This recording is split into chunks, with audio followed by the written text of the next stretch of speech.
आपने एक स्लोगन सुना होगा कि सरकार तो हर द्वार, लेकिन अभी एक नया स्लोगन चल रहा है जिसमें गुरुजी मन विधायक के द्वार। एक विधायक के तौर पर आप मानते हैं कि इनकी जो मांगे हैं वो जायज़ हैं? नहीं, बिल्कुल। कहीं ना कहीं जो ओपीएस लागू हुआ है वो 2018 से लागू होगा, तो उसका जो फायदा है वो ऐसे शिक्षकों को नहीं मिलेगा। आपको पता होगा कि अभी कुछ दिन पहले हमारे छत्तीसगढ़ प्रदेश में बेरोजगारी भत्ते का ऐलान हुआ था, लेकिन उसमें XYZ टर्म्स एंड कंडीशन रख दिए गए, जिसमें बेरोजगारों को भी लगता है अपने बेरोजगारी के लिए हक मांगना पड़ेगा। गुरुजी करे गुहार विधायक के द्वार।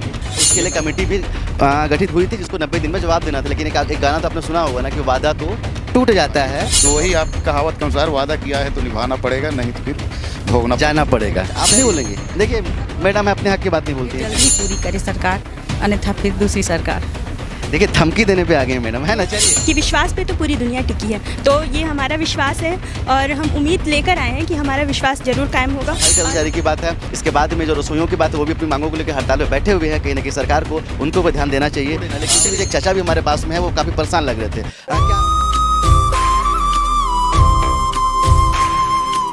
क्या है, आपने एक स्लोगन सुना होगा कि सरकार तो हर द्वार, लेकिन अभी एक नया स्लोगन चल रहा है जिसमें गुरुजी मन विधायक के द्वार। तो शायद इसी मुद्दे को लेकर यहाँ पर जितने भी शिक्षक हैं वो आए हुए हैं और मुद्दा है ओपीएस का मुद्दा है प्रथम दिनांक से नियुक्ति को लेकर। तो सर, जिस तरह की मांगे जो की जा रही हैं, जो टीचरों की मांग की जा रही है, जिससे कहीं ना कहीं उनको ओपीएस का फ़ायदा मिल सके। अभी जो नया कानून आया है जिसमें 2018 से गणना हो रही है, कहीं ना कहीं उनको लाभ नहीं मिल रहा है ओपीएस का है, और बेसिकली वादा भी किया था कि उनकी मांगे पूरी करेंगे। तो पूरी हो जाएंगी मांगे इनकी? देखिए, जो छत्तीसगढ़ में हम बोलते हैं कि भूपेश है तो भरोसा है, आज पूरे देश में केवल कांग्रेस शासित प्रदेशों में ओल्ड पेंशन स्कीम को लागू किया गया है। यहाँ पर जो हमारे क्षेत्र के शिक्षक आए हैं, सहायक शिक्षक आए हैं, इनकी मांग है कि दो मांग है। एक इनका जो वेतन विसंगति है वर्ग 2 के शिक्षकों के साथ, उस विसंगति को दूर करें। और दूसरी इनकी मांग है कि इनकी जो गणना है, इनके कार्य की जो गणना है वो दिनांक उससे करें, ज्वाइनिंग डेट से करें। तो इसमें सारे के सारे शिक्षक तैयार हैं कि ज्वाइनिंग डेट से करें। उसका अन्य लाभ ये नहीं लेंगे, केवल ओपीएस में लेंगे। इसके ऊपर में टेक्निकल जो चीज़ें हैं वो सारे काम चल रहे हैं। निश्चित रूप से सरकार इनको लाभ दे दिए है और जो विसंगति है उसके ऊपर भी काम चल रहा है। निश्चित रूप से आने वाले समय में इनका जो ये बड़ा मांग है वो भी पूरा होगा। एक विधायक के तौर पर आप मानते हैं कि इनकी जो मांगे हैं वो जायज़ हैं? नहीं, बिल्कुल। आज रविवार है लेकिन शिक्षक हमारे साथ में हैं, और शिक्षक, आप मेरे पीछे बोर्ड देख रहे होंगे, यहाँ पर विधायक निवास, और यहाँ से इस क्षेत्र के विधायक विनय जायसवाल जी आते हैं, लेकिन हमारे साथ में शिक्षक हैं और कुछ अपनी मांगों को लेकर यहाँ पर आए हुए हैं। मांगे वही हैं कि इनकी जो नियुक्तियाँ हुई हैं तो उस नियुक्ति से इनकी गणना नहीं हो रही है, और जो ओल्ड पेंशन स्कीम जो लागू हुई है, इनका कहना है कि जब से ये कार्य कर रहे हैं, जब से इन्होंने पहले दिन से कार्य स्टार्ट किया है, तब से हमको उस ओपीएस में लाया जाए, क्योंकि कहीं ना कहीं जो ओपीएस लागू हुआ है वो 2018 से लागू होगा, तो उसका जो फायदा है वो ऐसे शिक्षकों को नहीं मिलेगा जो शायद जो 2028 से पहले रिटायर हो जाएंगे, उनको उसका फायदा नहीं मिलेगा। तो शायद ये जो शिक्षक हैं अपने भविष्य के लिए चिंतित हैं, क्योंकि हमारे प्रदेश के मुखिया ने बोला था कि आप बच्चों को पढ़ाइए, आपका ध्यान हम रखेंगे, और उसी ध्यान को दिलाने के लिए, उसी ध्यान को याद दिलाने के लिए यहाँ पर शिक्षक आए हुए हैं। इनकी बातें भी यहाँ के विधायक से हुई हैं और उन्होंने भरोसा दिया है कि हम आपकी मांगों को हमारे प्रदेश के मुखिया तक पहुँचाएंगे। लेकिन चलिए, आपको पता भी है कि बजट सत्र पूरा हो चुका है। हाँ, एक आखिरी अनुपूरक बजट जरूर आ सकता है जिसमें इनकी बातों को रखा जा सकता है, इनकी मांगों को भी रखा जा सकता है। आपको पता होगा कि अभी कुछ दिन पहले हमारे छत्तीसगढ़ प्रदेश में बेरोजगारी भत्ते का ऐलान हुआ था, लेकिन उसमें XYZ टर्म्स एंड कंडीशन रख दिए गए, जिसमें बेरोजगारों को भी लगता है अपने बेरोजगारी के लिए हक मांगना पड़ेगा। ऐसे ऐसे कंडीशन उसमें डाल दिए गए हैं। तो शायद ओपीएस जो लागू हुआ है तो उसका फ़ायदा भी ऐसे शिक्षकों को नहीं मिल पा रहा है, और वो उस टर्म्स एंड कंडीशन को दूर करने के लिए यहाँ पर शिक्षक आए हुए हैं, अपनी मांगों को लेकर आए हुए हैं। क्या कहना चाहते हैं आप लोग? सर, हम आज एक मांग लेके आए थे विधायक महोदय के पास, गुरुजी करे गुहार विधायक के द्वार।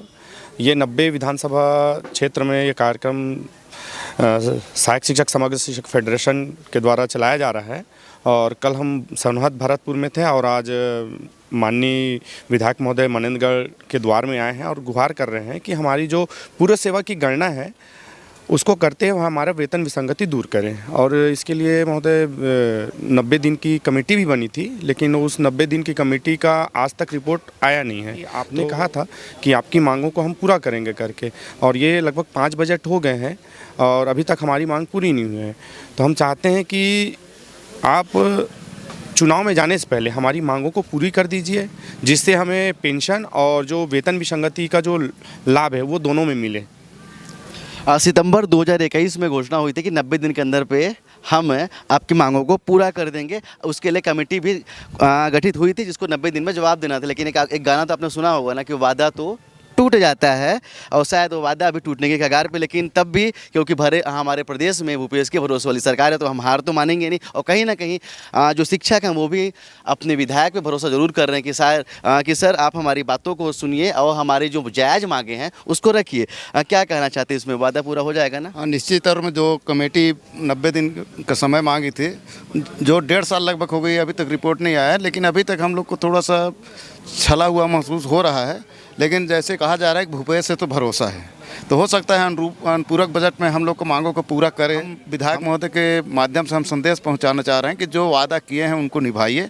तो वही आपकी कहावत के अनुसार वादा किया है तो निभाना पड़ेगा, नहीं तो फिर भोगना जाना पड़ेगा। चलिए, ये शायद यही कुछ बातें हैं। और आज विनय भैया के पास आए हैं, कल अम्बिका दीदी के पास भी जाएंगे, और हमारे साथ में कुछ शिक्षिकाएं भी हैं। क्या मांगे हैं आप लोगों की? क्या लगता है वादा जो था पूरा हो जाएगा? अच्छा, आप नहीं बोलेंगे? देखिए मैडम अपने हक की बात नहीं बोलती हैं। चलिए, हाँ चलिए बोलिए, बोलना पड़ेगा। सर हमारे जो ऊपर में जितने साथी हैं सब यही रोज बोल रहे हैं, बोलते ही आ रहे हैं। और मेरा ये कहना है कि मतलब हम लोगों की मांगे जल्द ही पूरी करे सरकार, अन्यथा फिर दूसरी सरकार। देखिए, धमकी देने पे आ गए हैं मैडम, है ना? चलिए, अगर डराएंगे नहीं तो जीतेंगे नहीं, और शायद डराना जरूरी भी है। क्या कहना चाहती हैं आप? नहीं, डराने की कोई मंशा नहीं है हम लोगों की। हम बस सरकार से यही निवेदन कर रहे हैं कि हमारी मांग जो जायज़ है, हमारे हक की मांग है, उसको सरकार जल्द से जल्द पूरा कर ले। अब हमारे पास भी टाइम नहीं है, सरकार की भी आखिरी बजट आने वाली है, अनुपूरक बजट।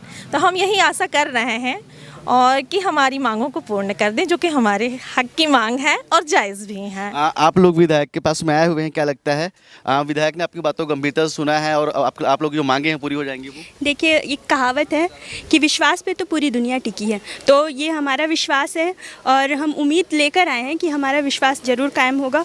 और हमारी जो वर्तमान सरकार है, चुनाव में जाने से पहले हमारी सारी मांगों को प्रथम नियुक्ति से सेवा करना से लेकर और हमारा जो सहायक शिक्षकों का वेतन विसंगति है वो ज़रूर पूरा करेगी। और हमें ये मौका देगी कि हम उन्हें सम्मानित करें, फिर से हम उनको सत्ता में देखें। तो मेरा ये आखिरी निवेदन अपनी सरकार से और विधायक के द्वारा हमारी आखिरी जो गुहार है शिक्षकों की, वो है कि वो हमारी मांगे को पूरी करें। संवेदनशील सरकार है और भरोसेमंद सरकार है, तो हमारा भरोसा बना हुआ है और हमको यकीन है कि हमारा भरोसा टूटने नहीं देगी और हमारी मांगों को जरूर पूरा करेगी।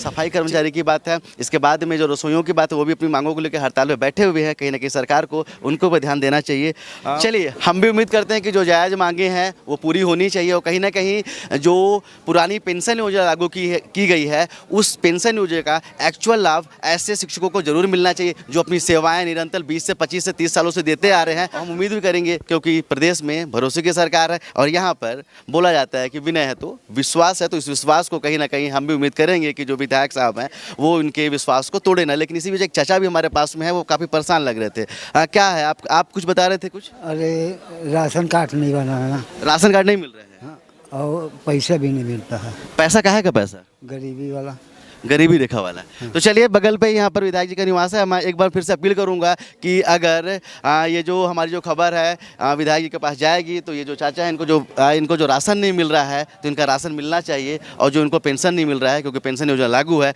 तो ऐसे लोगों को भी पेंशन मिलना चाहिए। क्योंकि जैसे इसके बगल पे विधायक कार्यालय है और ये अपनी मांगों को लेकर बैठे। आपकी बात हुई विधायक जी से? नहीं हुआ। नहीं हुई तो आप जाके बात कीजिए। हाँ। चलिए, तो अगर हमारी आवाज़ जाएगी, और यहाँ पर बहुत सारे लोग भी हैं, हमारे साथ में भैया भी हैं जो इस विधायक कार्यालय को देखते हैं, तो मैं चाहूँगा कि आप इनकी मांगों को थोड़ा सा ध्यान दें, क्योंकि इनका भी जो पेंशन है और जो इनका राशन कार्ड नहीं बन जाए। बिल्कुल बिल्कुल। चलिए, कैमरामैन अखिल के साथ अब तक के लिए मैं सुनील शर्मा, जय हिंद।